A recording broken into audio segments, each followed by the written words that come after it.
Meus irmãos e minhas irmãs, muita paz. Jesus nos abençoe. O Mestre havia iniciado sua tarefa em Cafarnaum. A sua figura majestática encantava. Todos aqueles que se aproximavam de Jesus sentiam o amor, como o aroma das rosas na primavera, a penetrar o âmago dos corações. Com um toque de suas mãos, os cegos começavam a enxergar. Os aleijados começavam a andar. Os surdos podiam escutar a melodia da vida no cantar dos pássaros. A sua presença convidava as criaturas a reflexões profundas sobre a vida, sobre o destino, sobre a dor, sobre a paz, a busca da felicidade.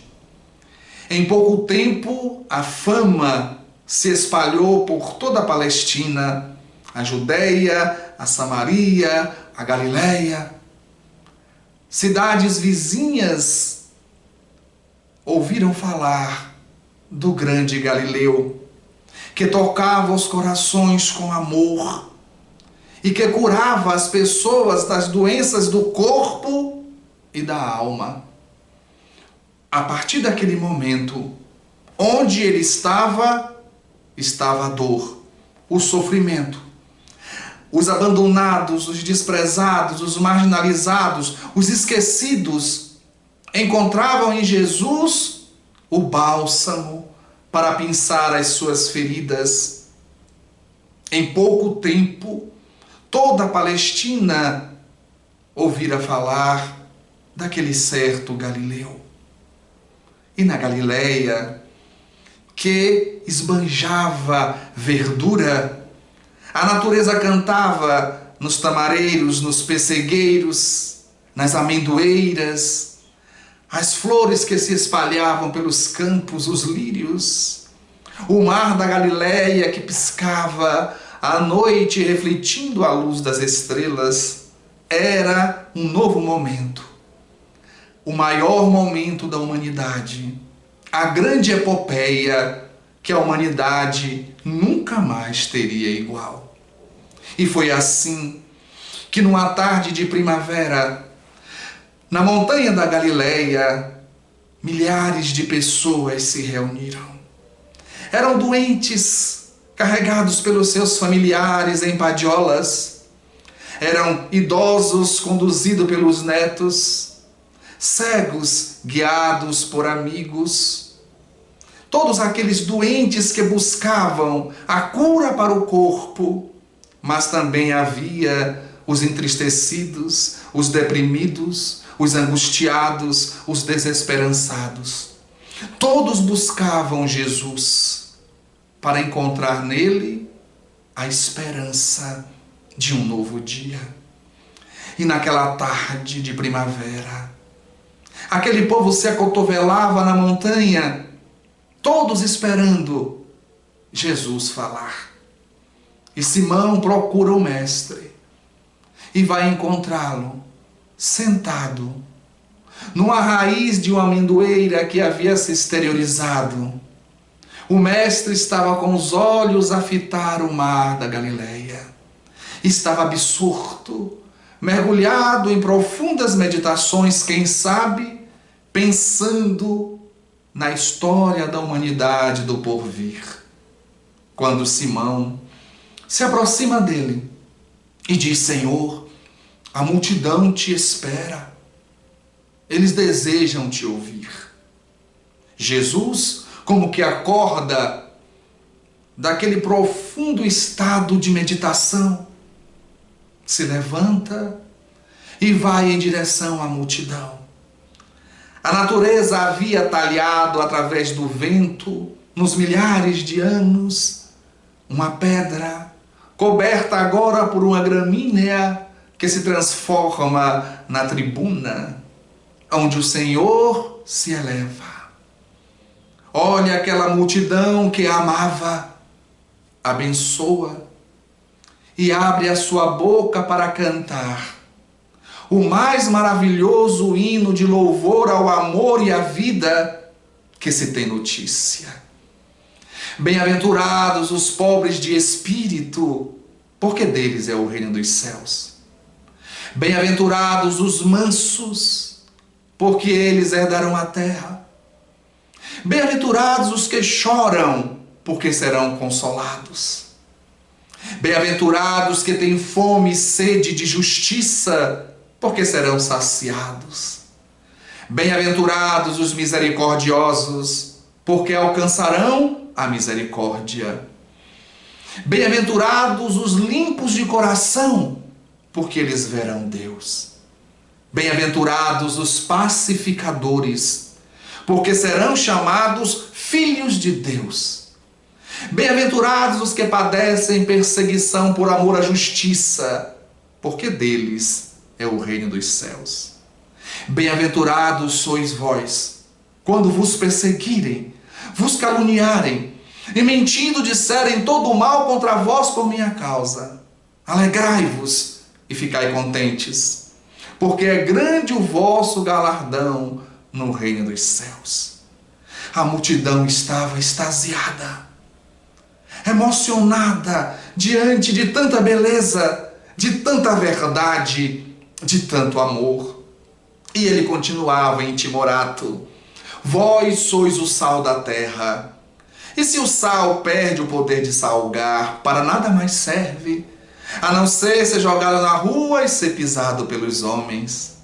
Vós sois a luz do mundo.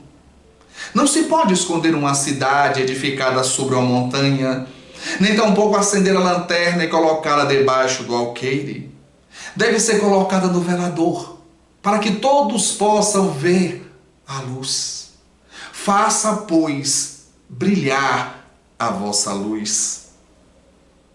Ouviste o que foi dito aos antigos: olho por olho, dente por dente. Mas eu, porém, vos afirmo: não resistais ao mal que vos queiram fazer. Mas se alguém lhe bate a face direita, apresente a outra.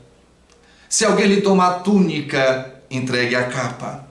Se alguém lhe força a caminhar 1000 passos, caminha com ele mais 2000. Dá àquele que te pede, e não volte as costas para aquele que vos quer tomar emprestado. Ninguém antes havia falado dessa forma. Ninguém havia falado com tanta autoridade moral. Os idosos choravam de emoção. Os olhos dos jovens voltavam a brilhar de esperança, porque sentiam que aquele era o Messias, aquele que viera libertar o povo da escravidão da própria imperfeição. Um clima de amor penetrava os corações. O cheiro de rosas, o aroma das flores invadia as narinas, preenchendo os pulmões. E ele continuava cheio de amor. Ouviste o que foi dito aos antigos: ama o teu próximo e aborreça o teu inimigo. Mas eu, porém, vos afirmo: amai os vossos inimigos. Fazei bem a quem vos faz mal.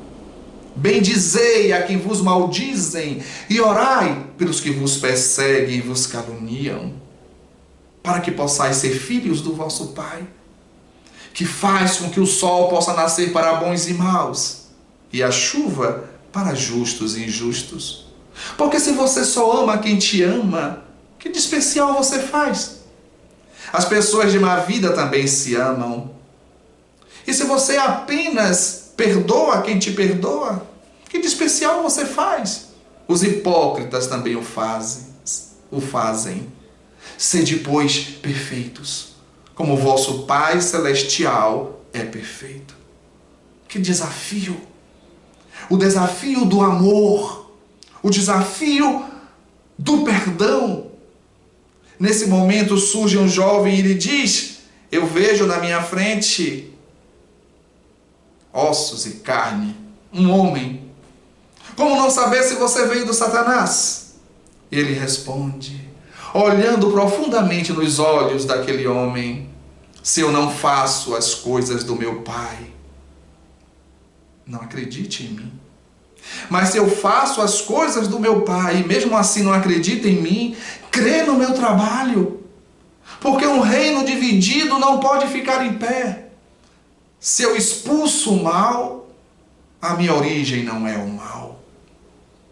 E continua a pregar, a caminhar entre aqueles homens e mulheres e crianças, naquela montanha, aquele sermão que ficaria gravado para sempre no coração da humanidade. Um Senhor se aproxima e diz: Senhor, as suas palavras tocam o meu coração, mas como conciliar tudo que o Senhor falou com a vida no dia a dia? Eu tenho que trabalhar. Como conciliar? Nesse momento, Jesus olha para o céu e uma pomba passa deslizando no firmamento. E ele diz: olhe as aves do céu. Elas não semeiam, não colhem e não guardam em celeiros, mas o Pai as alimenta todos os dias. Vede como crescem os lírios do campo, que não tecem, não fiam, não fazem roupa. Mas eu vos afirmo que nem Salomão, com toda a sua grandeza, se vestiu como eles. Ora, se o Pai alimenta as aves do céu e veste as ervas do campo, que hoje existe e amanhã são lançadas ao fogo, que não fará de vós, que sois seus filhos, homens de pouca fé? Então, não fiquem preocupados. O que comeremos, o que beberemos, de que nos vestiremos? O corpo vale mais que a roupa, e o espírito vale mais que o corpo. Busca primeiro o reino de Deus, e o resto virá por misericórdia de acréscimo. E assim, tudo que quereis vós que os homens vos façam, fazei-o também vós a eles, porque esta é a lei e os profetas. Quem sois? Pergunta outro. Eu sou o bom pastor. O bom pastor dá a sua vida pelas suas ovelhas. Eu vou dar minha vida porque eu quero dar. Porque se eu quiser eu a tomo de volta. Eu, porém, quero dar a minha vida. Vinde a mim. Todos vós que estáis cansados, oprimidos e sobrecarregados, e eu vos aliviarei.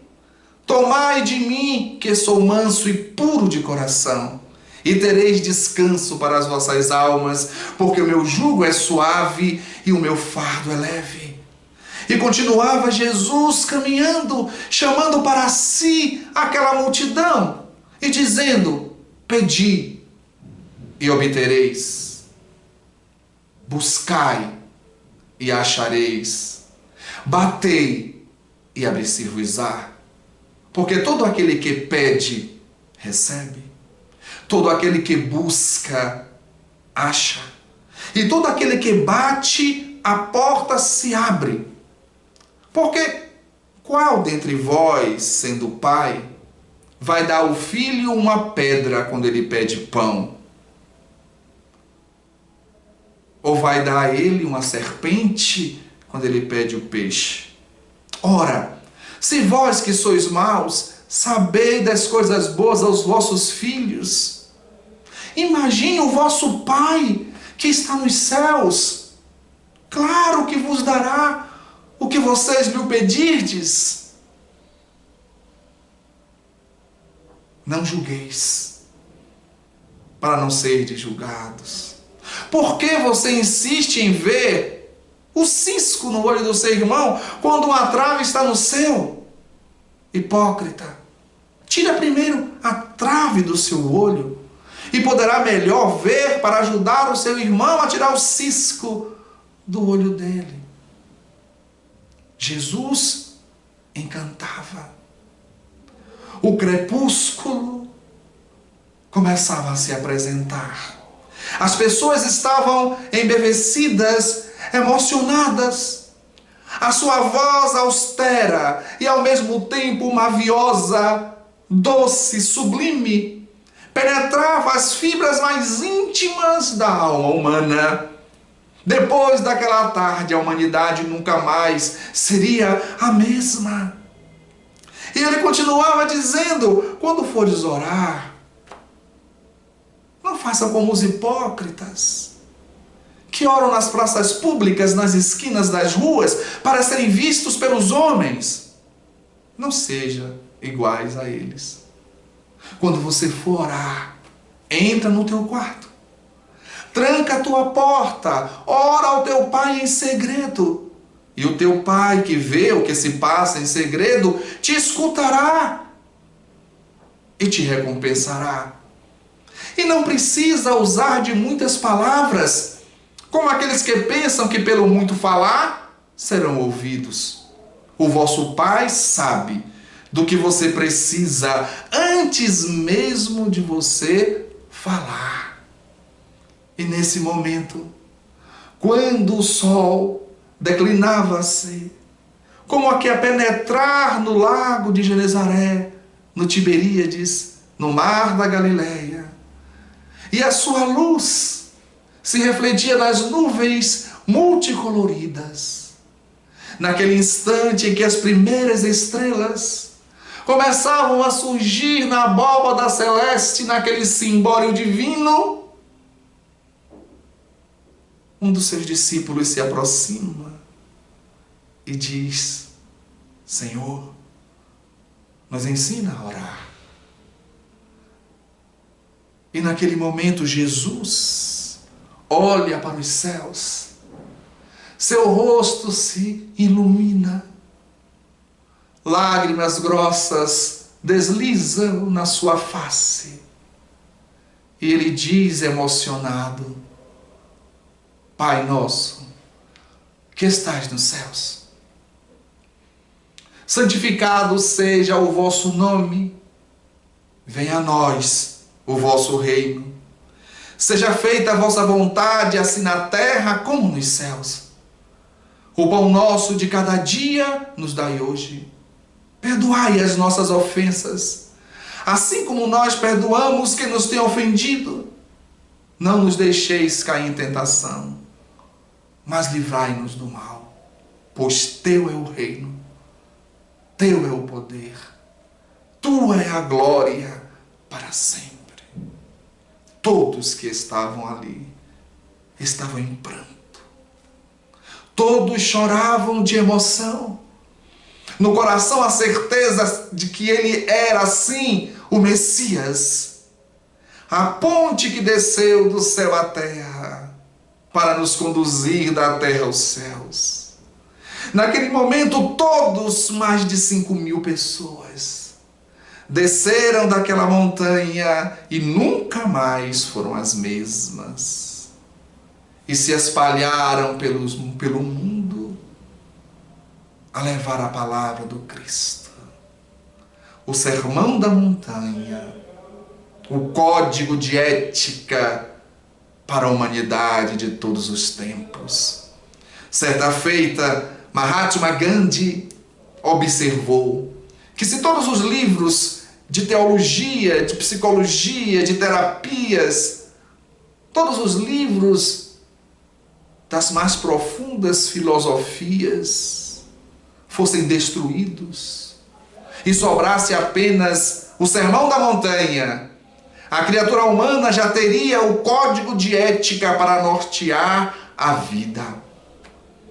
Mais adiante, nós estaremos falando de cada tópico, analisando cada tópico do Sermão da Montanha, desde as bem-aventuranças, que começa no capítulo 5 do livro de Mateus, seguindo os outros capítulos, falando aqui, pontuando ali, sobre o que Jesus dizia e o que ele queria dizer em cada frase que saía da sua boca iluminada. O Sermão da Montanha de Jesus é o nosso código de ética. Seguir é encontrar a luz, é encontrar a felicidade, é encontrar a paz. Falamos hoje pequenas pinceladas sobre esse sermão que se desdobra e se desdobra e se desdobra e se desdobra, porque Jesus é inesgotável. João acertou quando disse que se fosse escrever tudo o que Jesus disse e fez, nem todas as bibliotecas do mundo seriam capazes de guardar a quantidade de livros que se escreveria sobre o pastor da luz imortal, o príncipe da paz, o nosso mestre.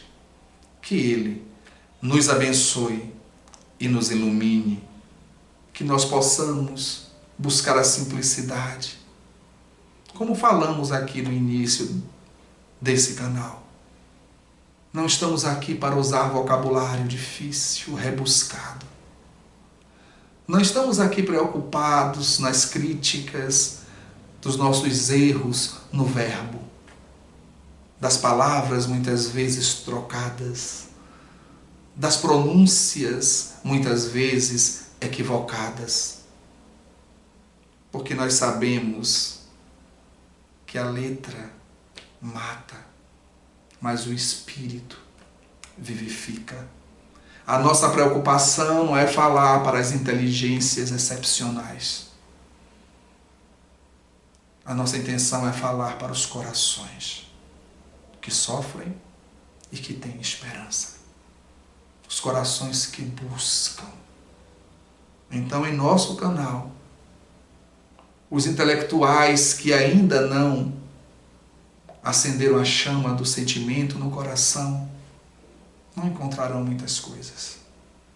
Mas os intelectuais que já acenderam essa chama e aqueles que não são intelectuais ou tidos como tais, mas que trazem no coração o desejo de amar, de servir, de crescer e de seguir Jesus, esse é o objetivo do nosso canal, na simplicidade e no amor. Que Jesus nos abençoe e nos ilumine sempre.